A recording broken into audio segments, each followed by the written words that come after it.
Hey everyone, I hope that you're doing well on this cold Tuesday. It's been a snow day for my wife and kids who are out at the Sandoval Academy Bilingual Education. Rio Rancho had a snow day today, so I've just been here trying to stay warm in my hoodie. I was able to read your discussion comments on how to define Latin America, or at least thinking about how John Chasteen helps us to think about Latin America as he begins Born in Blood and Fire.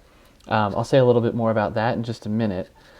First off, I just wanted to let you know that I have provided feedback on all of the assignments for Unit 1 at this point. Remember that the introductory discussion and the Twitter posts were due early in the unit. The unit lasted 2 weeks. I noticed that a few of you added some tweets since I last looked, or since I updated grades, I should say. So I'll be updating those shortly. But otherwise, if you have completed your work, you should have a score. If you don't, let me know.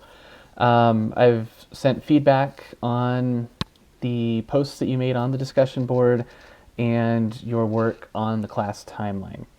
If you have any questions about how to embed a photo on the timeline, or if you had any hangups with Tiki-Taki, please let me know. If you weren't sure how to get started with those assignments, please also let me know so that I can help you get started. As I've noted elsewhere, there are no penalties for late work, so you can still submit the things that you have missed. Do know that we're on to Unit 2 this week, though. Unit 2, we're going to look at the colonial foundations of Latin America. And of course, as a couple of you noted in your comments on how we define this region or place or culture or however we're thinking about it called Latin America, we need to think about not just that period since Europeans arrived in the 15th, 16th century, but the long and ancient histories of the region's indigenous peoples.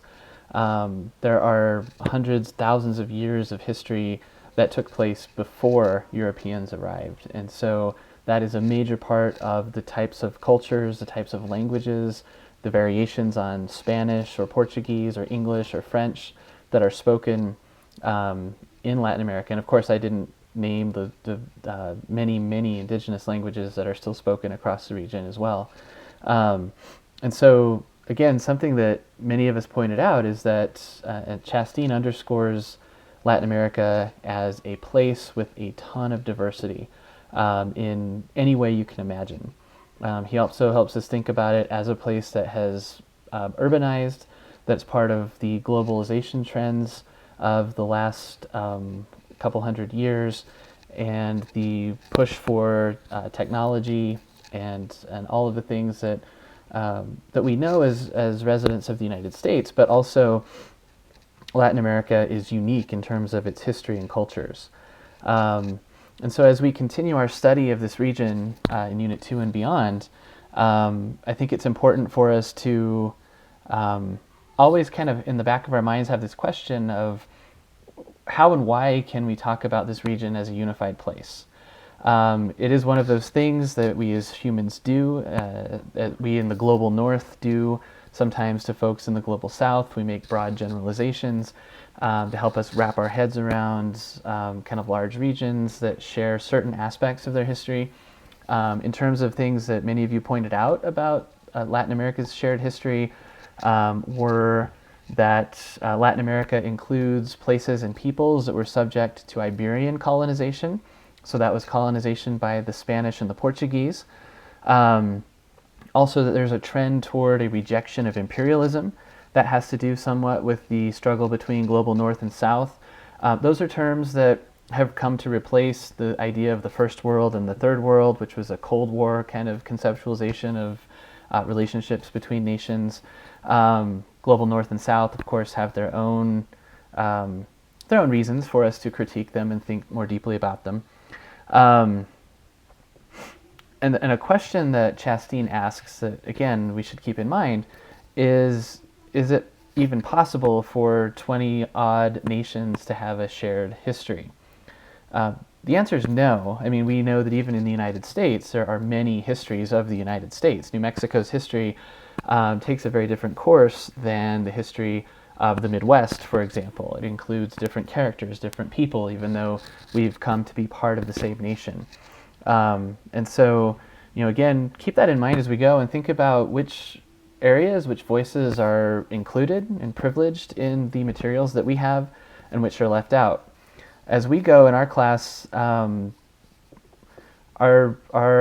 scope of our class, I should say, makes it necessary that certain things are going to be glossed over, certain ideas, certain events are not going to be covered in much detail or even at all, just for the simple fact that we have to try to put together a unified narrative that helps us to understand something about this region, as a whole, just over the short course of a semester. Whereas, more in-depth classes that you might take at the 300 or 400 level would get into far more detail about specific areas or other specific themes relative to Latin America. This is a survey of the region. But as we keep that in mind, it is important to think about which stories are privileged, which ones are told, which ones are not. And how could we maybe recover some of those and add them to a survey class like ours? All right, so I think that's what I'll say about our conversation. I'm really excited to get started in this semester with you all. It's been a great first couple of weeks. Again, if it hasn't been for you, please let me know what I can do to help. Also, I'll write this below this video, but I wanted to offer a little bit of extra credit. Only Alfonso took me up on the offer of extra credit for marking on a map what is included in Latin America and why. And so if you'd still like to do that, that was something I offered in that Defining Latin America discussion, please do. You can either add that in the discussion itself, or I'll start a thread in the course activity feed. It's on the front page of our course here in Brightspace. So if you're watching this from the announcements, if you scroll down past the, I'm going to get the names wrong, you scroll down past the content browser, then you'll find the activity feed. That's where I posted my Twitter thread on my thoughts about Martin Luther King on MLK Day last week. So I'll post something there. You can respond there, not just with the map, but also I'm kind of intrigued by this question that Jacob asked, or at least kind of touched on in his post, about whether or not New Mexico and Puerto Rico are part of Latin America. Would they count? Why or why not? So I think we could have a good, interesting discussion about that. I'd love to hear your thoughts. You can earn some extra credit if you jump in. It'll be down there in the activity feed. Again, I hope you're having a good week thus far, and I look forward to reading your posts, comments, and thoughts about the colonial era and independence in Latin American history.